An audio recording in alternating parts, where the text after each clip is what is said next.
Bueno, buenas noches, bienvenidos a un nuevo capítulo más de Sin Freno. Hoy sin Carlitos, así que los saludo a Pepe. ¿Cómo estás, Pepín? Hola María, buenas noches a la audiencia. Bien, muy bien. Bien. Sí. Se lo extraña el enanito cuando no está, ¿eh? Sí. ¿Vos sabés cómo estaría hoy? Me imagino que estaría dando vueltas ahí caracoleando, Sí. ¿no? Con juguete nuevo. Feliz estaría. ¿Pero por Bueno, qué? Y porque, viste que las redes hoy cumplen un Sí. lugar importante y se empiezan a escabullir. ¿Cuánto queda para que termine el gobierno de Gustavo Valdés? ¿Un mes? 34 días. 34 días. Entonces empiezan las grandes especulaciones con cómo conformará el nuevo gabinete Juan Pablo Valdés. Así es. Y bueno, hablemos un poco de Hay eso. muchas... A ver, lo que hay son versiones. Versiones. Nosotros hoy vamos a hablar del gabinete, pero vamos a hablar del gabinete de verdad. De verdad. No vamos a dar nombres todavía. Pero vos tenés nombres. Algunos. Bueno, y entonces, ¿qué va a pasar con el gabinete, María? Y el gabinete, hay como un gabinete de transición. ¿Qué significa de transición?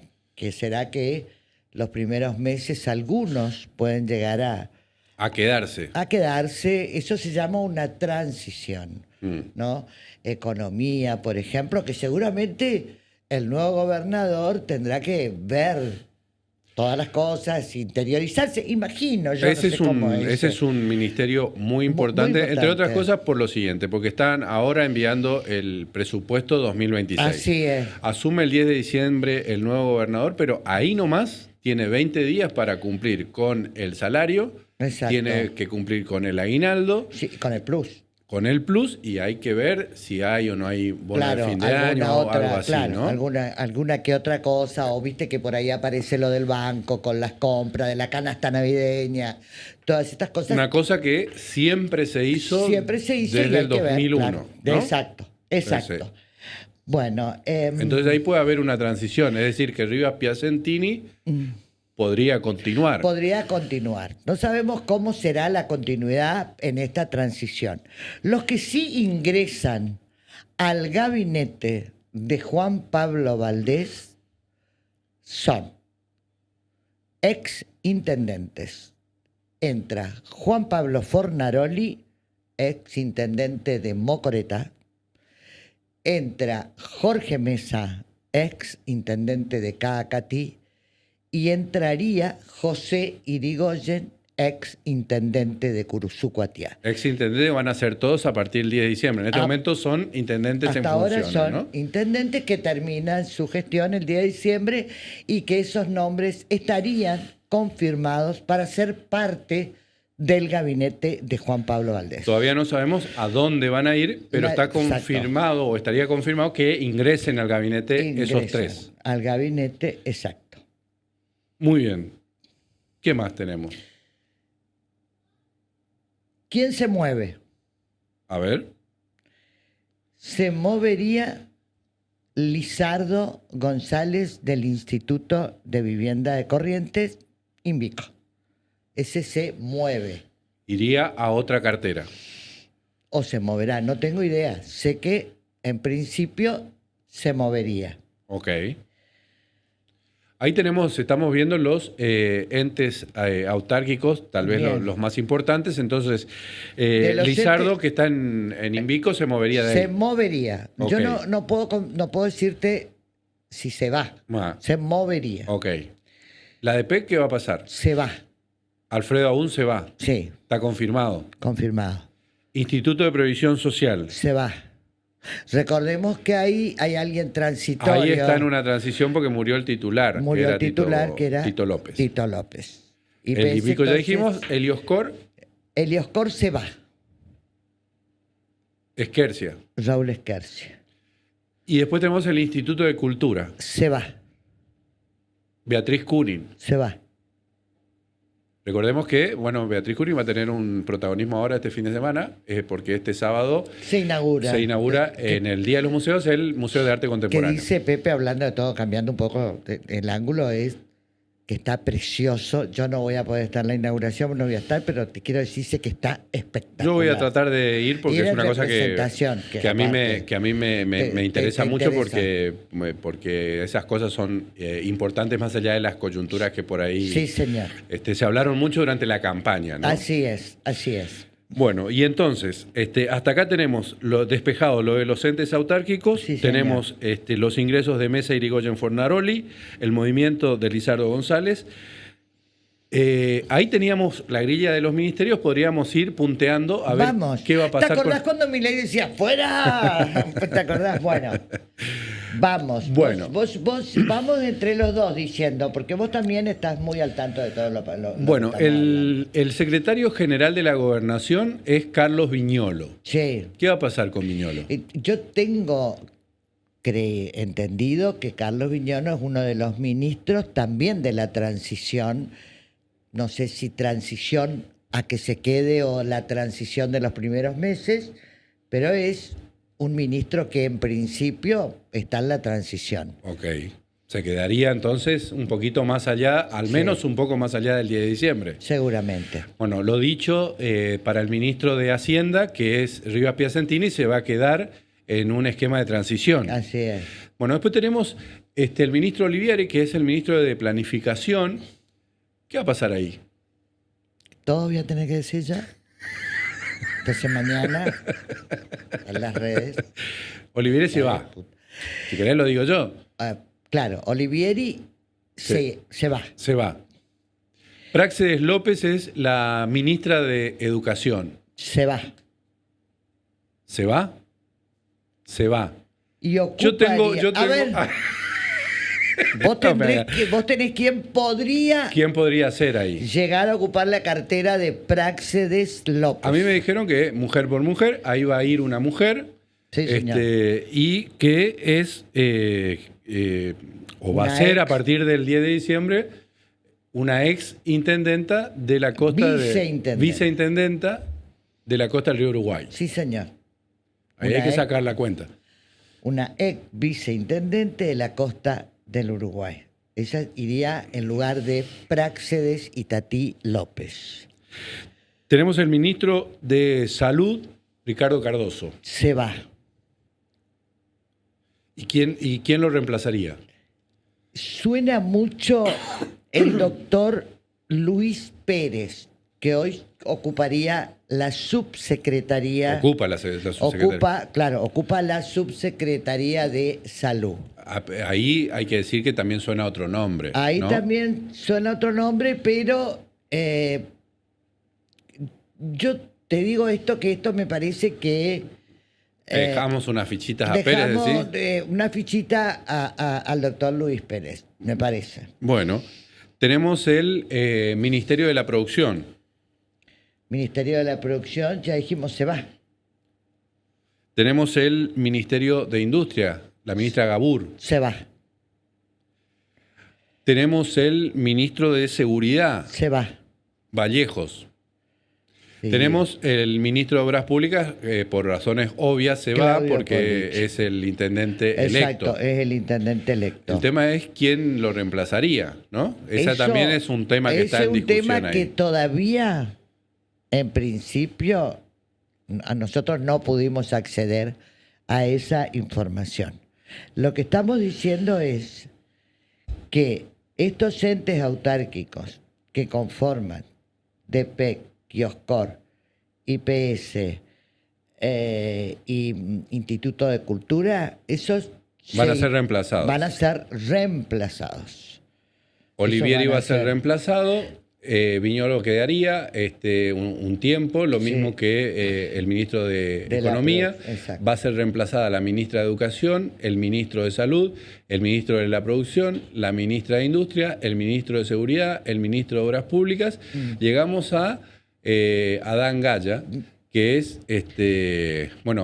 desarrollo humano. Digamos, ¿no? Desarrollo humano. El ministro Adán Gaya no pudo acceder, pero también es un ministro que está por verse. También no sabemos si va a ser reemplazado inmediatamente o no. Pero en principio o sería de la transición o sería...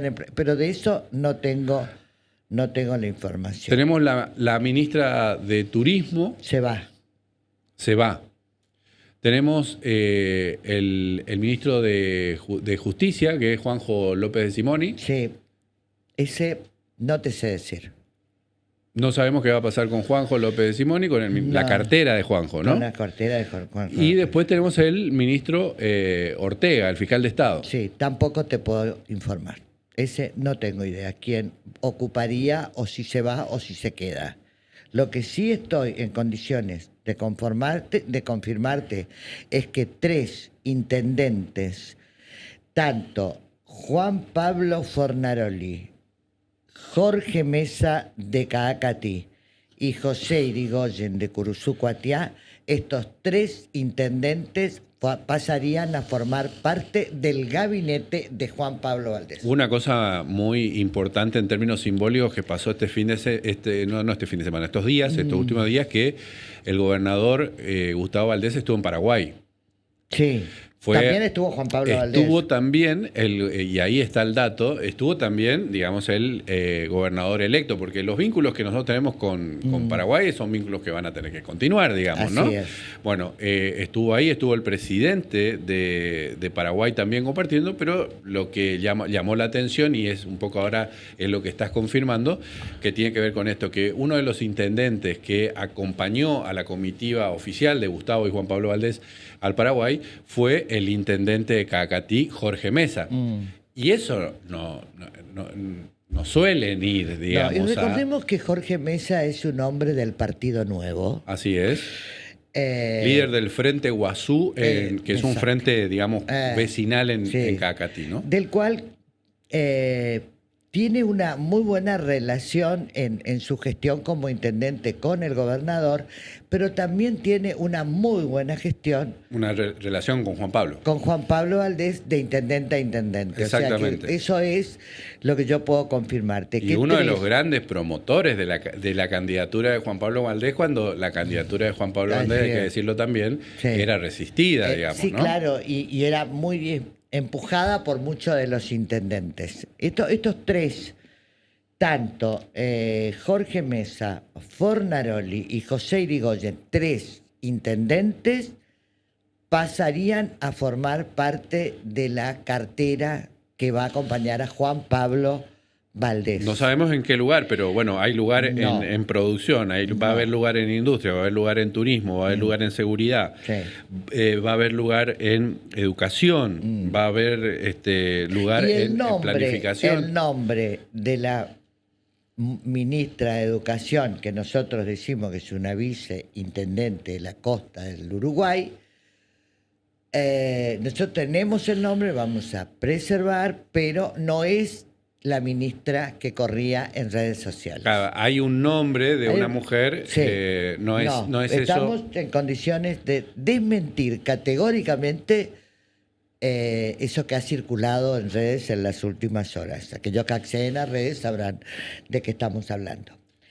Los que sí abandonarían sus ministerios son producción, industria, turismo, salud, educación y seguridad. Esos serían los ministerios que en principio... Bueno, también está el de planificación que también se va, y la ministra de Tecnología que es legisladora electa, por lo tanto ahí también tiene que haber un cambio. Claro, ¿no? Que es Natalia Romero. Liberal. Claro. Exactamente. Bien.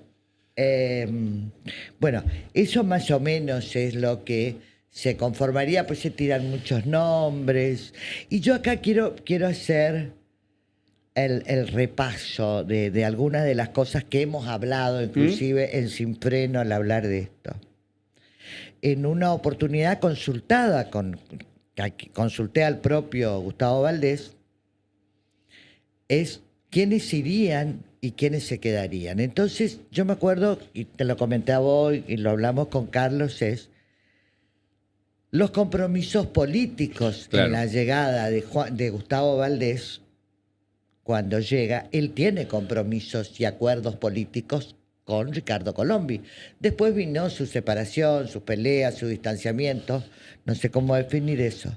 Esos compromisos políticos... Vencen el 9 de diciembre. Vencen el 9 de diciembre. O sea, que los compromisos o acuerdos políticos de algunos ministros en la cartera de Gustavo Valdés no son los mismos compromisos políticos, porque Juan Pablo Valdés no le debe absolutamente nada a Ricardo Colombi. Claro. Eso es... Tiene las manos libres, digamos, Tiene ¿no? las manos libres como para decir, por ejemplo, estos 3 intendentes se vienen conmigo. Claro, y hay que ver a ver cómo genera también la transición con, porque tal vez tenga algún compromiso Gustavo Valdés. Exacto, que seguramente será respetado. Por supuesto. Por eso, de lo que yo no sé, por ejemplo, o que vos tampoco, porque esta es un tema que lo trabajamos los dos, es que el ministro secretario general, como el ministro de Hacienda, son aparentemente ministros que quedarían. No sé si en transición, no transición, todos, absolutamente los que se quedan, en principio lo que nosotros pudimos acceder es que serían de transición.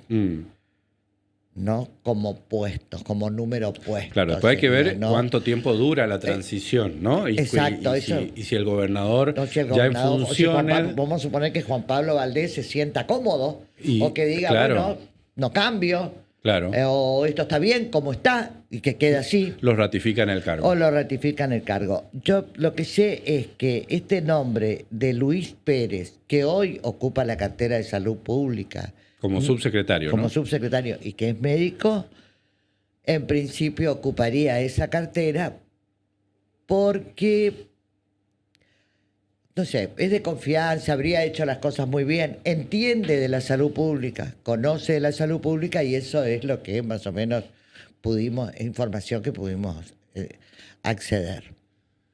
Y después hay que ver estos otros nombres que van a ir ingresando y otros que van a aparecer, seguramente dónde se van a ir acomodando en función de las vacancias que van a quedar. Exacto. Si vos me preguntás, ¿qué ministerio ocuparía Juan Pablo Fornaroli? Recordemos que son Juan Pablo Fornaroli y José Irigoyen, son hombres muy jóvenes, son hombres jóvenes. Generacionalmente muy cercanos a Juan Pablo Valdés, en edad, en charlas, en compartir cosas, en compartir cuestiones políticas. No así Jorge Mesa, es un poco más grande Jorge Mesa, pero tiene afinidad política personal. Personal, exacto. Ahí juega mucho la personal, o sea, tiene mucho Jorge Mesa cercanía con Gustavo Valdés y tiene aún cercanía con Juan Pablo Valdés. Mientras todo esto ocurre, en la semana próxima viaja el gobernador a la India.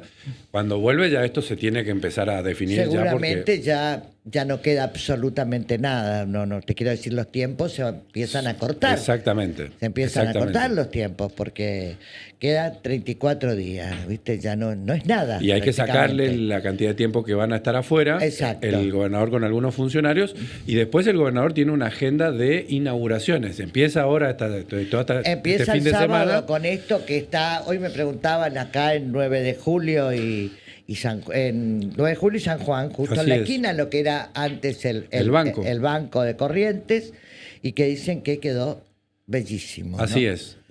Es un patrimonio importante para la ciudad. Así es. Bueno, vamos a presentarnos, Pepe, si te parece, en sociedad. Y hoy tenemos un tema sumamente interesante que genera siempre, como en este país todo, muchísimo debate. Mucho debate y mucha grieta también. Hay Por gente supuesto. que opina de una manera y otra que opina de otra, que tiene que ver con la reforma laboral, con nuestro futuro también laboral. Así que si te parece, nos presentamos y seguimos.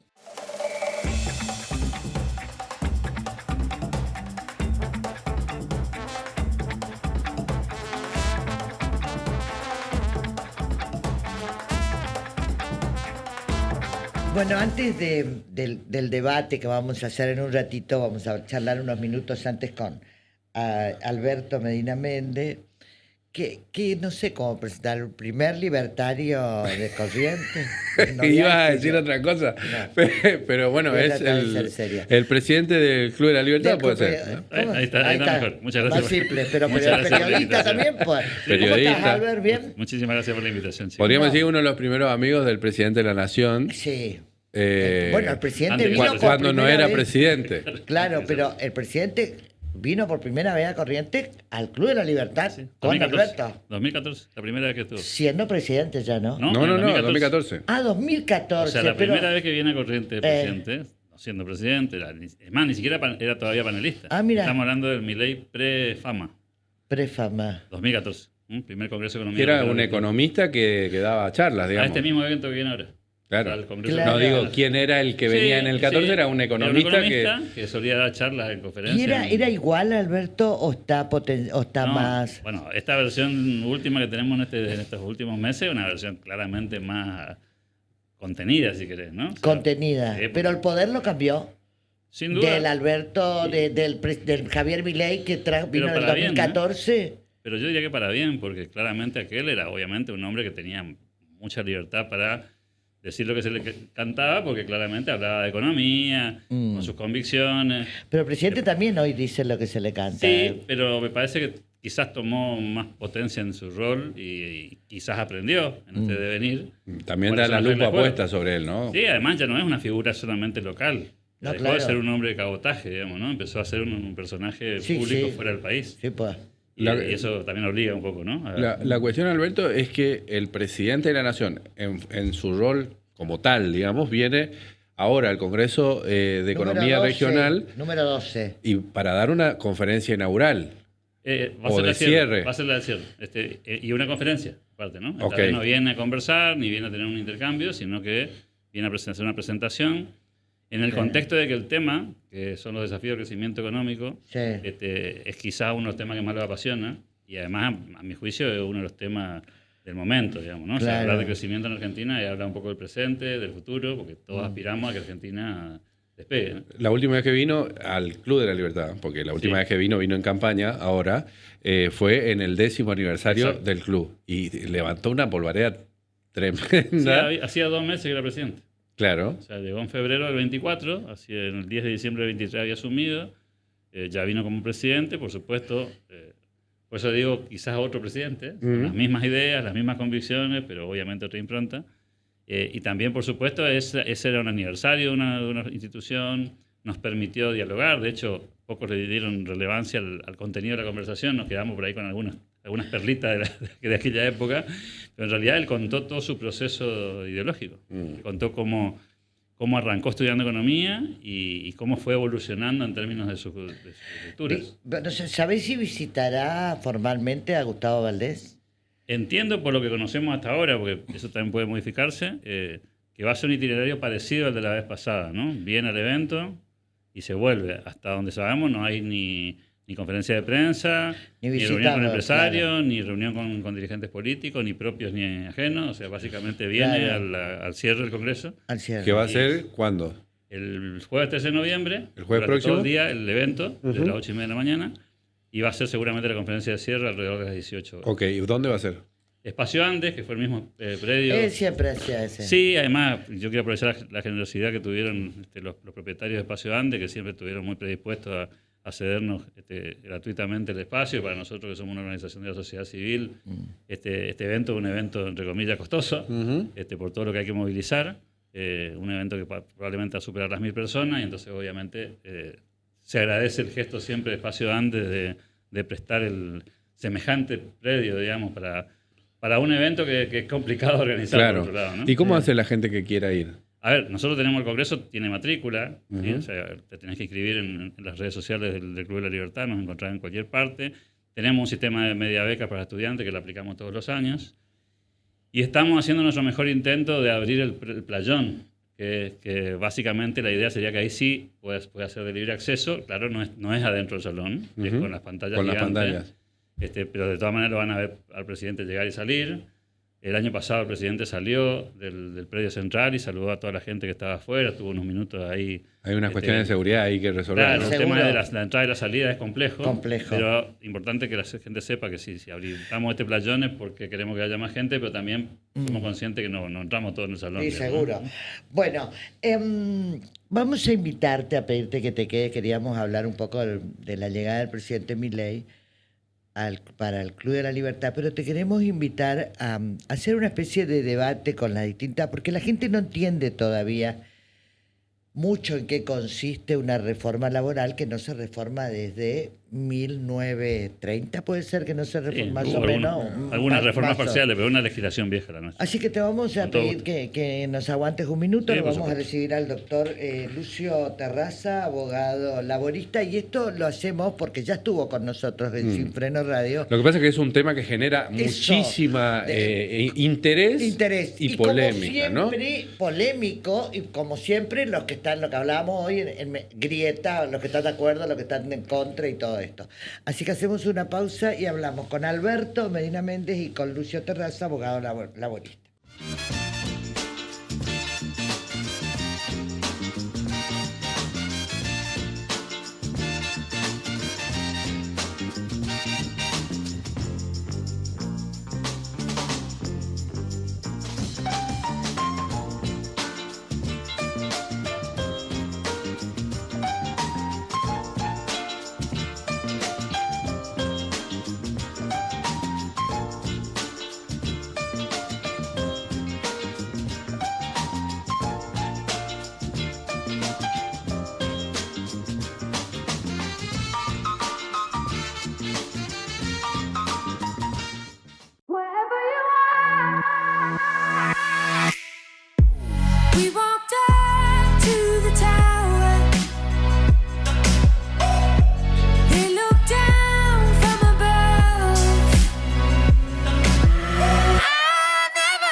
Bueno, ya estamos, ya lo presentamos, Alberto Medina Méndez, con quien hablábamos hace minutos con la llegada del presidente Milei, y ahora lo incorporamos al doctor Lucio Terraza, que es abogado laborista. ¿Qué tal, doctor? Hola, buen día, buenas tardes a todos. Venir. Gracias. Y como decíamos, antes de presentar, vamos a hablar de la reforma laboral, un tema que dejó muchas visitas, muchas preguntas, ese día que estuvo usted con nosotros en Sin Freno Radio. Entonces queremos tener un poco las dos versiones de esta reforma, que si bien ahí parece un borrador, porque todavía no está la reforma en sí, pero hay ya... Sí, hay filtraciones, del proyecto, ¿no? Exacto, de este proyecto. Quiero saber tu visión, Alberto. Buen punto que pusiste primero, ¿no? No hay un borrador. Sí, básicamente claro. Lo que hay hoy, hay proyectos que están presentados en la Cámara de Diputados y en el Senado hace algunos meses atrás. Todos esos proyectos se recogieron, se juntaron, y después de la foto con los gobernadores, el presidente se comprometió a abrir la conversación, es decir, a que empiece de cero la discusión. Obviamente hay ahí un montón de temas que al presidente le interesa que se puedan avanzar, y uno puede imaginar que el proyecto que va a finalmente enviar al Congreso el presidente de la Nación para extraordinarias va a tener muchos de estos aspectos. Todavía no tenemos ¿Y cuáles son los puntos centrales del proyecto presidencial? Lo grueso es la modernización del sistema laboral, ¿no? O sea, Argentina tiene un sistema laboral que deja más del 50% de la gente afuera del sistema. Es un sistema para pocos, que no incluye, que lastima el sistema provisional, porque si no hay aportantes no hay jubilables, que dejó un montón de injusticias. Yo me suelo reír cuando se habla de la pérdida de derechos. Digo, hay 50% de la gente que trabaja que no tiene derechos. No tiene vacaciones, no tiene obra social, no tiene seguridad social, no tiene nada, ¿sí? O sea, pérdida de derechos hay ahora con este régimen laboral. Y creo que la discusión interesante es ver cómo hacemos para incluir. Y obviamente hay estrategias, distintas estrategias, ¿no? Uno puede tener un modelo más a la chilena, puede tener un modelo más europeo, puede tener un modelo más americano. pero básicamente el mundo del trabajo cambió, llegaron las tecnologías, hay nuevas formas de trabajo, y si la ley no se adapta a eso, pasan las cosas que pasan en Argentina hoy. Está todo el mundo fuera del sistema. El grave temor con esta modernización es que el temor que hay es que muchas de las pymes pueden quedar fuera Al revés. de esta reforma. Hoy están afuera de la reforma, porque hoy esa gente está criminalizada, o sea, las pequeñas empresas te emplean en negro, no tienen ninguna certeza, tienen un nivel de conflictividad potencial gigantesco, un terror al juicio, pueden quebrar por cualquier juicio laboral significativo, están fuera de la ley, con todo lo que significa eso desde el punto de vista de la posibilidad de las penas y hasta con consecuencias morales. Si la legislación es suficientemente inteligente, va a permitir que eso esté adentro, va a legalizar el trabajo, va a formalizar lo que está informal, y eso es bueno para la gente y es bueno para las pymes. Yo no veo ahí esa idea que Argentina tiene para discutir algunas cuestiones de que hay ganadores y perdedores. Acá la cuestión es construir un sistema que tenga ganadores de todos lados. Hoy sí hay unos ganadores, los que entraron en estos días a la reunión de la CGT con auto de más de $70.000, esos son los ganadores del sistema, digamos, no los trabajadores. Y creo que esa es una historia que Argentina quiere dar vuelta a la página, digamos. Eso no es deseable, y además no ocurre en los países vecinos. O sea, vos te vas a Uruguay, a Brasil o a Paraguay, y no hay sindicalistas ricos. En Argentina hay sindicalistas ricos, hay empleados con un montón de O dificultades. sea, que esta ley dejaría, doctor Terraza, esta ley dejaría fuera al sindicato. Mire, primero eso lo veo muy difícil, y contestando acá al señor Alberto, me dice que hay sindicalistas ricos, ¿no? Yo le invito a todos acá en la mesa, juntos hagamos una idea, ¿cuántos sindicalistas ricos ustedes conocen? Para que usted tenga una idea, en el sistema argentino hay más de 1.700 asociaciones de base. Estoy seguro que acá no va a haber... ¿Cuántos sindicalistas hay? 1.700. Asociaciones de base, luego tenés federaciones y luego tenés confederaciones. Entonces, estigmatizar una actividad porque el 1% de las personas que la realizan puede o no ser honesta, me parece que no corresponde. Porque vos decís, hay sindicalistas ricos. Y me confieso. Hay sindicalistas ricos. Sí, y hay periodistas ricos, y hay médicos ricos, hay abogados ricos, y hay periodistas honestos, hay periodistas deshonestos, hay sindicalistas honestos. O sea, es la humanidad. Sí. Hay tipos que pueden demostrar su patrimonio y tipos que no pueden demostrar su patrimonio. Sí, en todas las ramas, en todo, sí, por eso. O sea, pero decir que todos los sindicalistas son ricos o que la actividad sindical es peyorativa para el trabajador no corresponde. De que hay sindicalistas ricos que no pueden aplicar su patrimonio y que pertenecen a sindicatos que han de alguna manera entronado la actividad sindical porque condujeron la CGT, porque tuvieron responsabilidades políticas importantes, porque fueron parte de un movimiento político como protagonista, es innegable. Quizás no el delegado sindical de la empresa X. No, pero le hablo del número uno. Claro, quizás los más pesados, los famosos gordos, tienen una responsabilidad y están estigmatizados por la sociedad, no por lo que discutimos estas cosas. Por eso, pero ahí se estigmatiza a través de los medios. ¿Y qué es lo que vos cuestionás de esta reforma? Yo lo analicé para venir acá a intercambiar uno de los proyectos tantos que hay. Sinceramente no tiene nada positivo. Un ejemplo para... Nada positivo. Nada positivo. A ver. Por ejemplo, modifica el artículo de la irrenunciabilidad. Antes del decreto 70 del 2023... ¿Qué? Espera, vamos para que la gente entienda. Sí, ¿qué es irrenunciabilidad? Como el trabajador está en una posición de hiposuficiencia, no es el fuerte de la relación. Usted cuando va a Carrefour, usted no es la fuerte de la relación. El fuerte es Carrefour, que te dice, querés esto, pagame esto, en esta condición. El trabajador es el débil. ¿Pueden discutirlo o no? Es así, por eso se crea el derecho al trabajo, ¿no? Entonces el trabajador no puede renunciar a ningún derecho que tuvo, ni en la ley, ni en el convenio colectivo, y antes del decreto 70 no podía renunciar a los derechos que tuvo en el contrato individual de trabajo.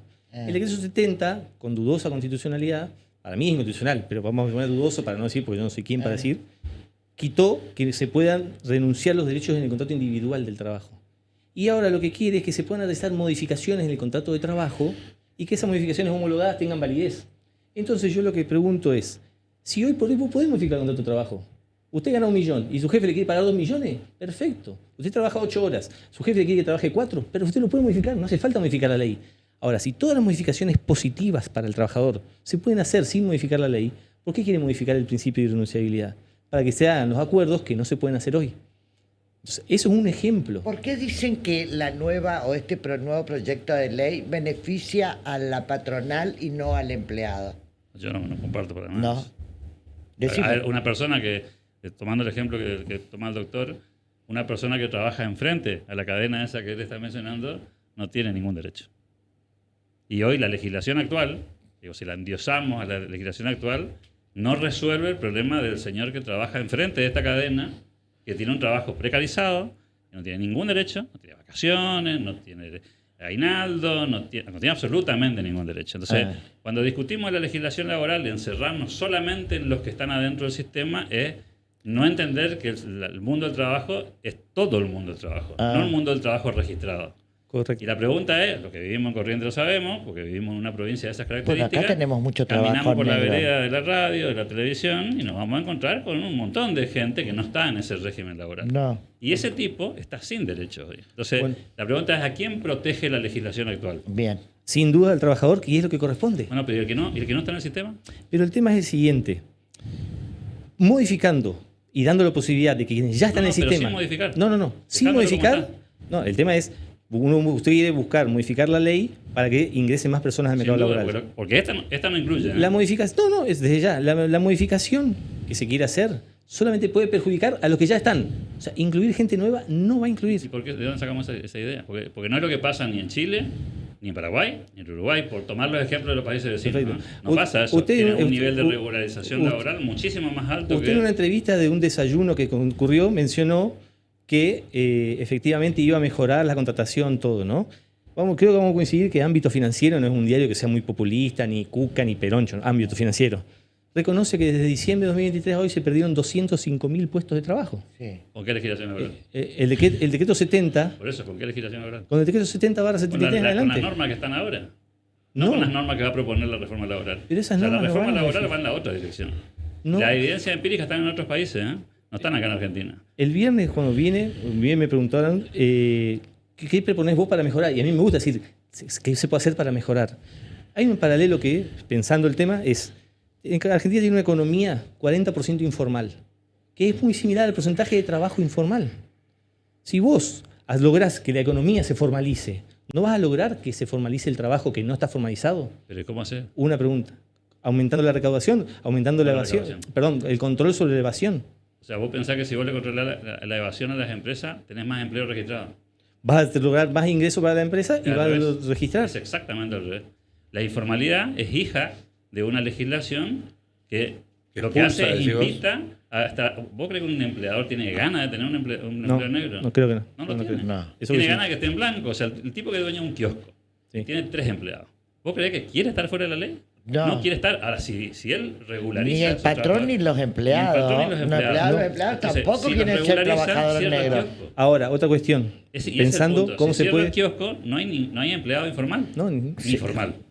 Claro, y se va a trabajar. El dueño del kiosco va a invertir la plata en otra cosa. La ilusión óptica de Argentina es creer que si el tipo formaliza, sigue todo igual. ¿Sí? Es una falacia. Ninguno de nosotros toma decisiones con ese sistema. En ningún ámbito de la vida. Si no te conviene, no lo haces. Y si no lo haces, el primero que pierde no es el empleador. Porque el empleador agarra la plata y se dedica a otra cosa. Sí, o cierra. El que pierde es el empleado. El primero que pierde es el empleado, que se queda sin una fuente de ingresos precaria, pero sin fuente de ingresos. Otra posibilidad que estuve analizando en una semana es ¿por qué no reducimos las contribuciones patronales? Y que sea compensable con impuestos nacionales o incluso provinciales si hay un acuerdo. Las cargas de la contribución patronal son impagables. De hecho, un ejemplo concreto de lo que está diciendo el doctor es el servicio doméstico.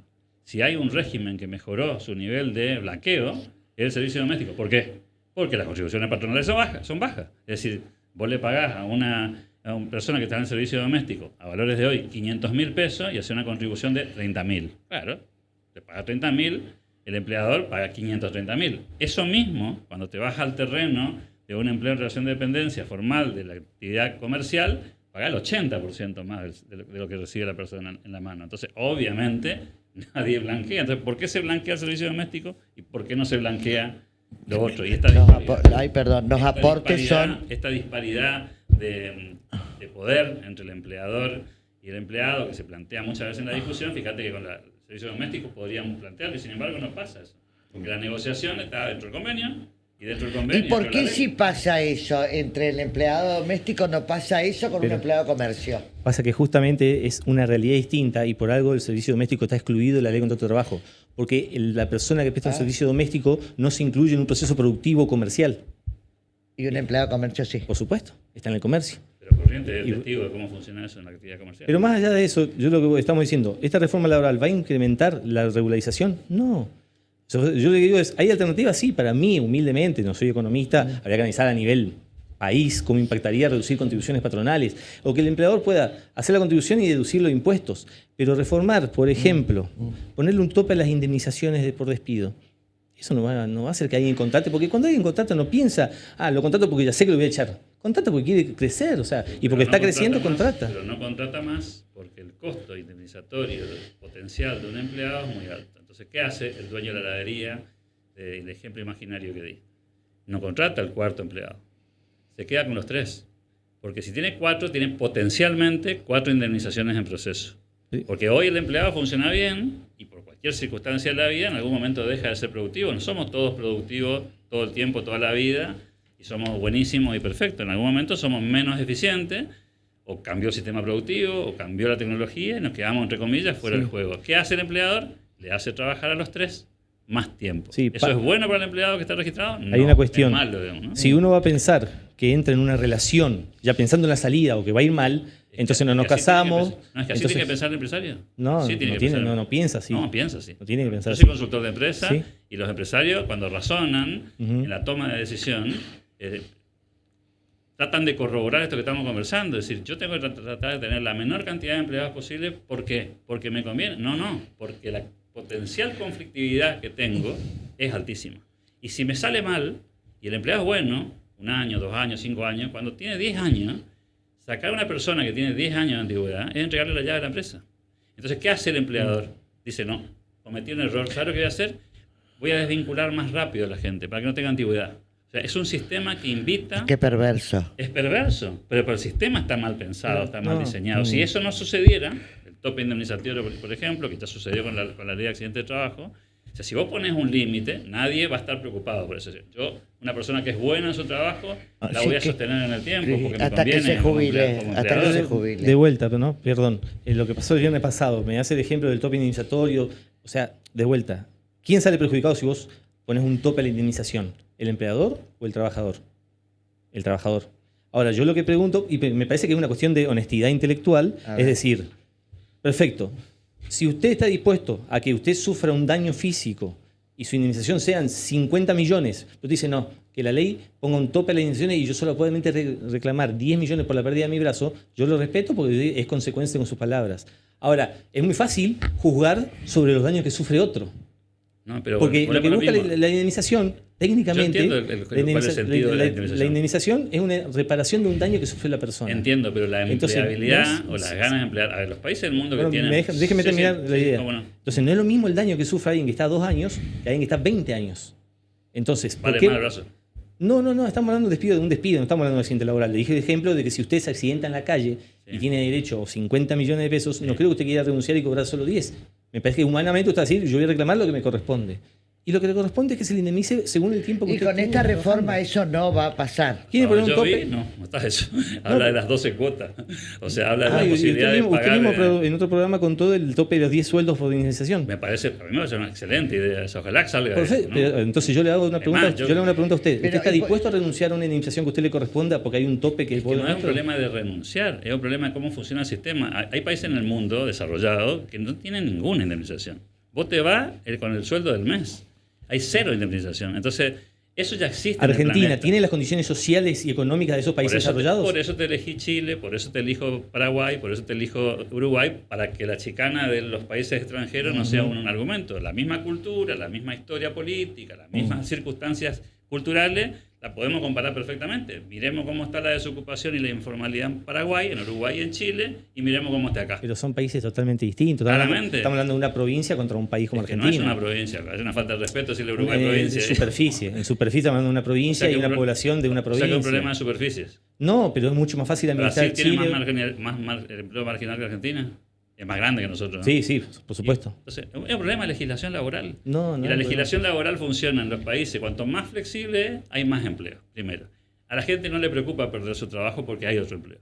Entonces, la preocupación no pasa por a mí, ¿sabés qué me preocupa, Alberto? Que, por ejemplo, me asusta siempre porque quienes están muy de acuerdo con esta reforma son los empresarios.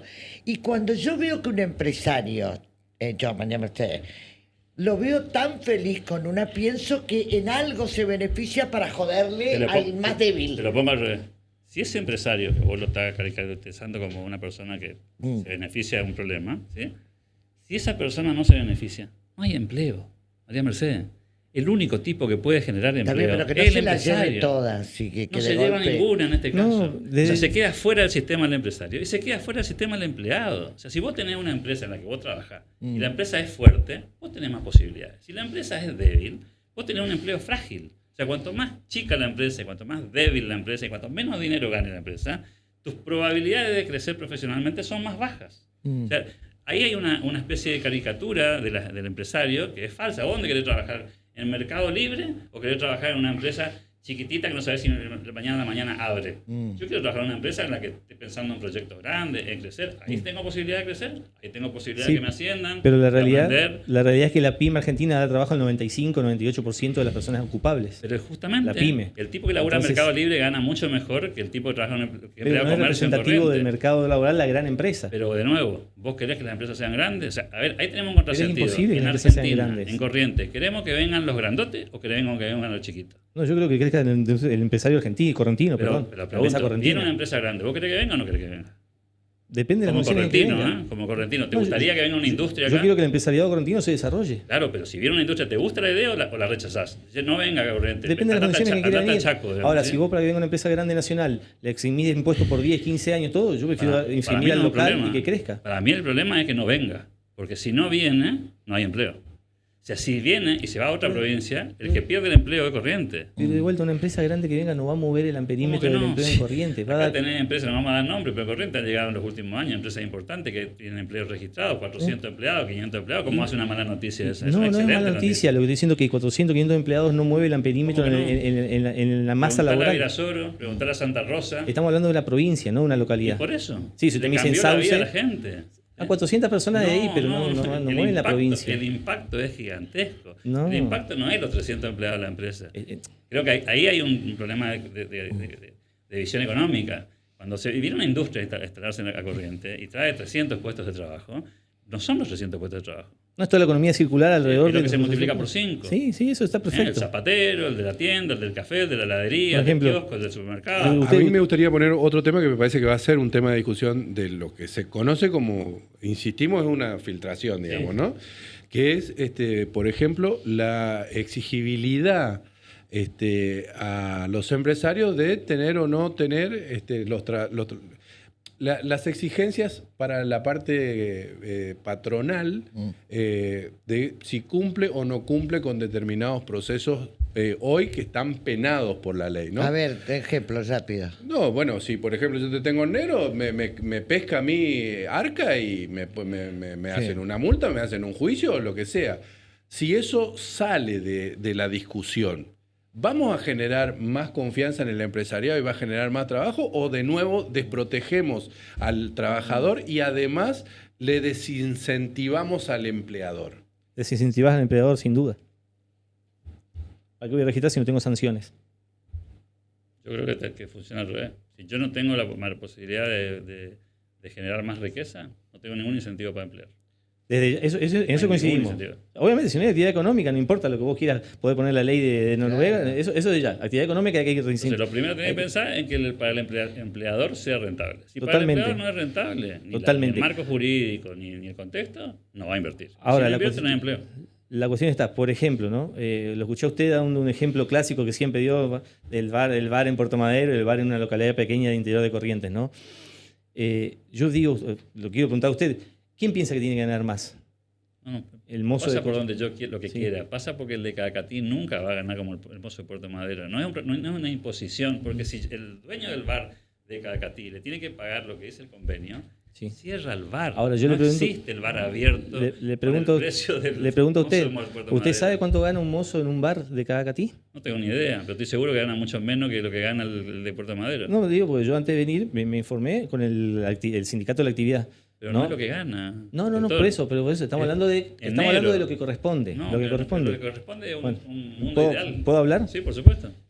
En mano es entre 1 millón y 1.400.000, en bruto será entre 1.500.000 y 2 millones. ¿Eso gana Cacatí? Eso es lo que dice la escala salarial. No, Lo dejemos ahí. no lo gana. Bueno, más allá de lo que gana, no. Perfecto. Ahora, yo lo pregunto es, en un mundo ideal, que el mozo, gana en capital. que el mozo ganase eso, en capital o donde sea, es verdad, coincido, que no lo gana. Ahora, ¿usted piensa que una persona, como se piensa un trabajador, una trabajadora con una familia, 4 tipos, es suficiente 1.100.000, 1.500.000? ¿Le ponemos 4 palos?